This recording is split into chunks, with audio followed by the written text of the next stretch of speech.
I'm Jade Buhoy. Here are the latest stories. Oil companies recently announced adjustment in prices for their gasoline products. During his second State of the Nation address or SONA, President Ferdinand Bongbong Marcos Jr. declared that the price of crude oil has steadied as a result of good market conditions.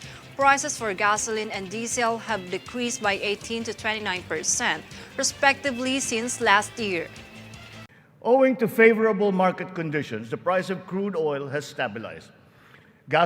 Since last year, gasoline and diesel prices have gone down by 18 to 29% respectively.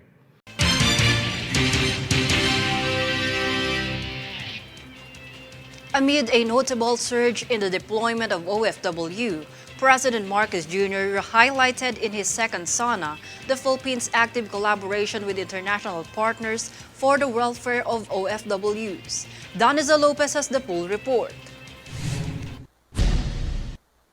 President Ferdinand Marcos Jr. highlighted in his second State of the Nation address the active collaboration of the Philippines and international partners to ensure the safety and well-being of citizens working abroad.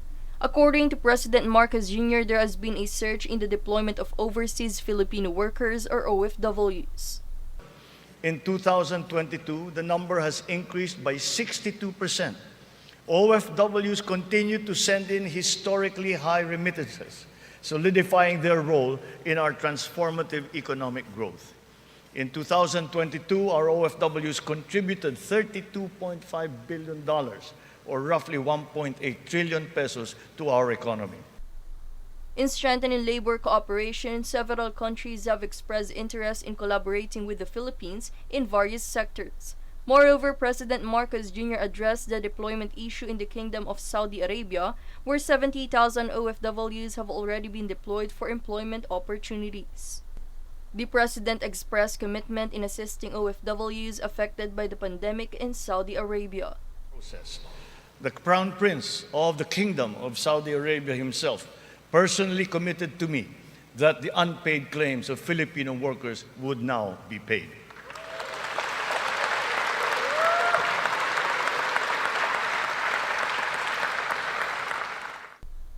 The employment of around 50,000 workers and the deployment of Filipino seafarers on European Union vessels have been guaranteed to provide stability and opportunities for skilled Filipino workers. For Golden Nation Network, this is Daniza Lopez.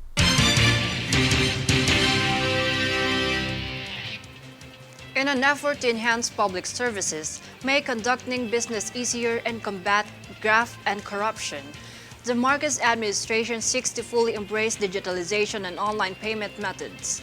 President Ferdinand Marcos Jr. noted during his second State of the Nation address or SONA that digitalization supports in frontline services, back-end operations, and additionally helps the government with data-driven and science-based planning and decision-making. He claimed that initiatives to digitalize and streamline government processes have so far significantly boosted efficiency in areas including tax collection, company and business registration, license and permit issuance, loan applications, and government payments.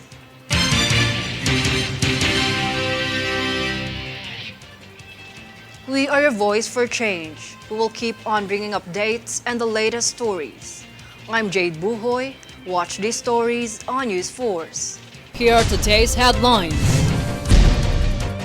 PBBM vows to prioritize local employment agenda on his second SONA. Fisheries Code to be prioritized by Philippine government to protect fisher folks and aquatic resources. PBBM vows initiatives for learning recovery under Vice President Sara Duterte will remain a priority.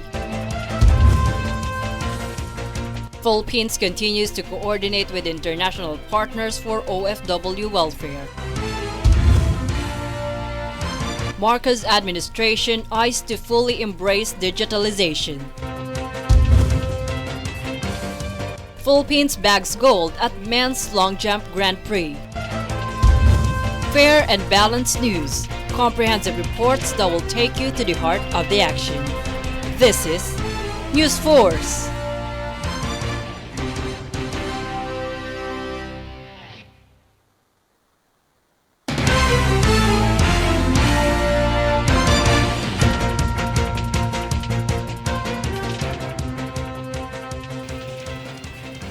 Jade Buhoy. Here are the latest stories. President Ferdinand Marcos Jr. seeks to boost the nation's economic development. The president mentioned the Maharlika Investment Fund on his second State of the Nation address to make profitable investments without additional debt burdens.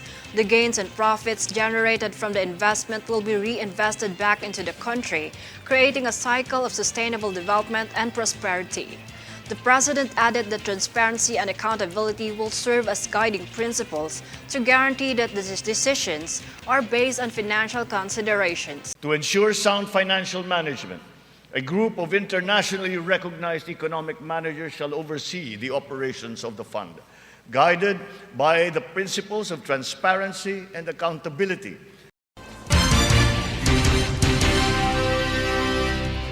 To further boost the country's economic development, President Ferdinand Marcos Jr. vowed to enhance the local employment and skills development training among Filipinos. Here's the full details. During his second State of the Nation address on July 24, President Ferdinand Marcos Jr. discussed his plans on activating social safety nets to further boost employment that drives economic progress to the Philippines.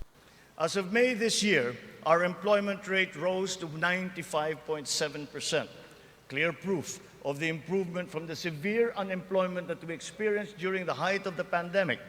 Employment then was at a low of 82.4%. But even with our current high level of employment, we must do more. We will generate additional jobs for the remaining 4.3% of our workforce, as well as for the 11.7% underemployed Filipinos seeking better employment. With this, he vowed to strengthen the partnership with the government, academe, and business sector while working on enhancing the skills of workforce through training programs. As part of this, he expresses hope on Filipinos having a choice towards working abroad and not because of necessity. The president has vowed to exert effort in establishing training, upskilling, and reskilling programs to be accessible for all Filipinos that will help in keeping the society away from the influences of danger and criminality. For Golden Nation Network, this is Jade Buhoy.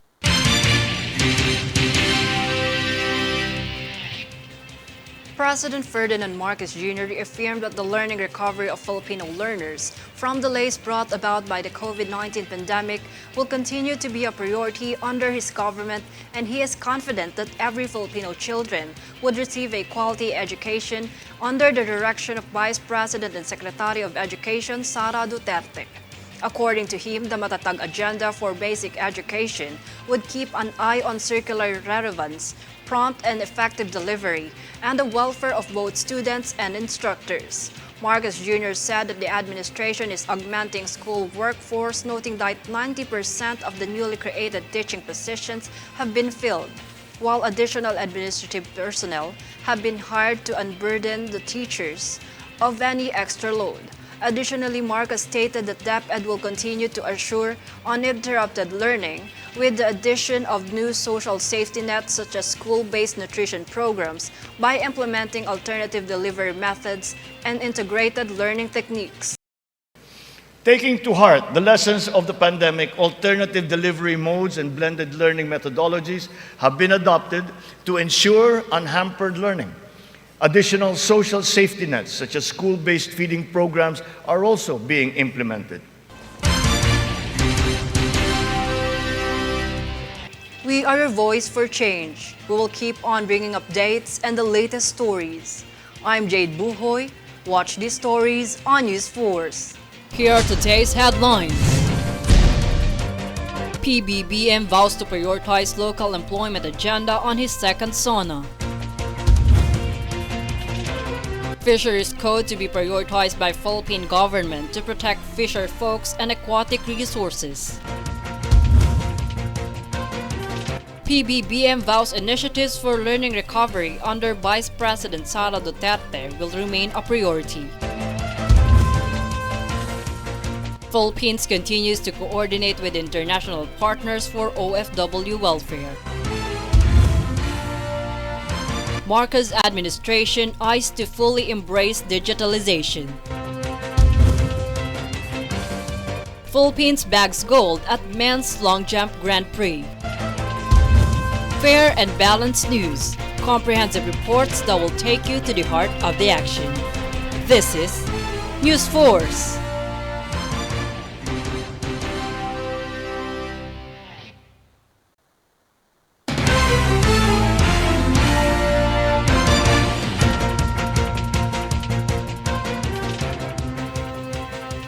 I'm Jade Buhoy. Here are the latest stories. To protect the country's most valuable source, President Ferdinand Marcos Jr. stated in his second State of the Nation address the establishment of Department of Water Resource Management. The Water Resource Management Office has been tasked with the responsibility of managing and preserving water resource across the country. In order to solve the water scarcity and improve access to clean water, the government allocated a budget of 14.6 billion pesos for water supply projects. Recently, the water supply of NCR and Rizal received a significant boost from the first phase of the Wawa Bulk Water Supply Project. The water supply will increase as the project enters the second phase. 5 years ago, the Marawi siege took place and devastated most parts of the city. As part of the second SONA, President Ferdinand Marcos Jr. vowed to restore the city and boost development of Bangsamoro Autonomous Region in Muslim Mindanao. Here's the full details. Despite the issue of Philippines being second most affected country by terrorism in Asia, President Ferdinand Marcos Jr. declared to develop the Islamic city of Marawi, which was once devastated by the siege that happened on 2017. Kasalukuyan na tayo nagpoproseso ng tulong pinansyal para sa mga biktima ng Marawi siege upang sila ay makapagsimula muli. The president noted that there were several infrastructure that has been established and the government is currently working on funds to provide assistance among the displaced victims of Marawi siege.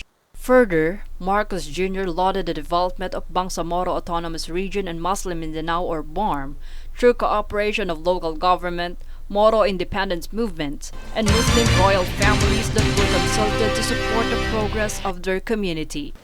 We are proud of the progress that the BARMM has taken.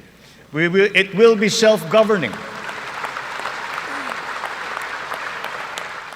President Marcos Jr. later vowed to boost sustainable progress and peace in southern part of the country, particularly on the BARMM. For Golden Nation Network, this is Jade Buhoy. The Philippine athletic ace Janry Ubas bags gold at the men's long jump tournament at Motonet Grand Prix La Prinranta in Finland. Ubas holds the Philippine record of best jump of 7.86 meters, dominating the other 10 contenders in the World Athletics Continental Tour bronze-rated event. It can be recalled that Ubas recently won the title in 32nd Southeast Asian Games under long jump competition and is now currently at the 53rd spot of the world ranking.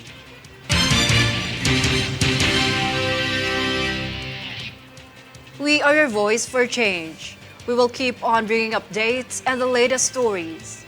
I'm Jade Buhoy. Watch these stories on Newsforce. Here are today's headlines. PBBM vows to prioritize local employment agenda on his second SONA. Fisheries Code to be prioritized by Philippine government to protect fisher folks and aquatic resources. PBBM vows initiatives for learning recovery under Vice President Sara Duterte will remain a priority. Philippines continues to coordinate with international partners for OFW welfare. Marcos administration eyes to fully embrace digitalization. Philippines bags gold at men's long jump Grand Prix. Fair and balanced news. Comprehensive reports that will take you to the heart of the action. This is Newsforce.